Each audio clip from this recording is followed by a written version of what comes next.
Welcome to my channel. ఈరోజు అమ్మ వంటల రుచిలో రుచికరమైన ఆంధ్ర స్టైల్లో పప్పుచారు ఏ విధంగా తయారు చేయాలో ఇప్పుడు చూద్దాం. ముందుగా కుక్కర్లో అరకప్పు కందిపప్పును 1 కప్పు వాటర్లో అరగంట పాటు నానబెట్టుకొని పెట్టుకోవాలి. తరువాత 1/2 టీ స్పూన్ పసుపు వేసుకొని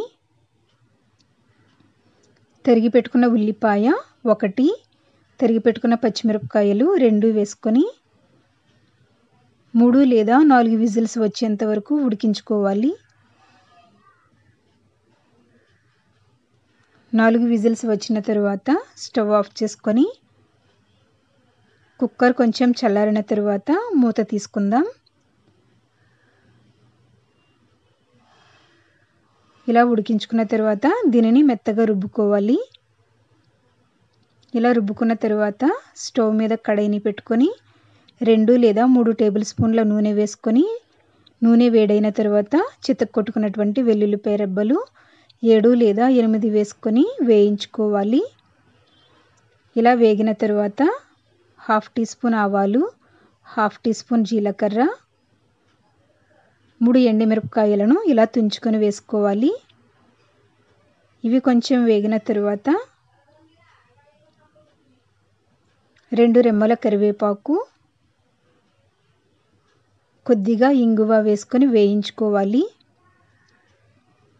ఇవి బాగా వేగిన తర్వాత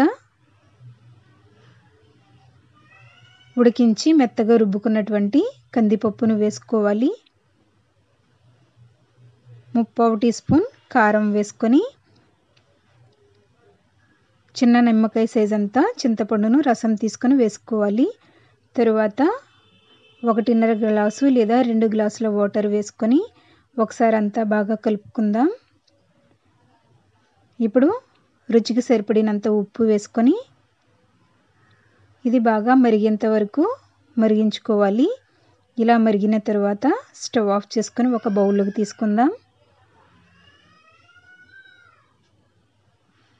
వేడివేడిగా పప్పుచారు రెడీ అయ్యింది. దీనిని వేడివేడి అన్నంతో కొద్దిగా నెయ్యి వేసుకుని తిన్నట్లయితే చాలా టేస్టీగా ఉంటుంది. మీరు కూడా మీ ఇంట్లో తయారు చేసుకొని ఫీడ్బ్యాక్ పంపించండి. ఈ వీడియో మీకు నచ్చినట్లయితే లైక్ చేయండి, మీ ఫ్రెండ్స్కి షేర్ చేయండి. మరిన్ని వంటల కోసం నా ఛానల్ని సబ్స్క్రైబ్ చేసుకోండి. Thank you for watching my video.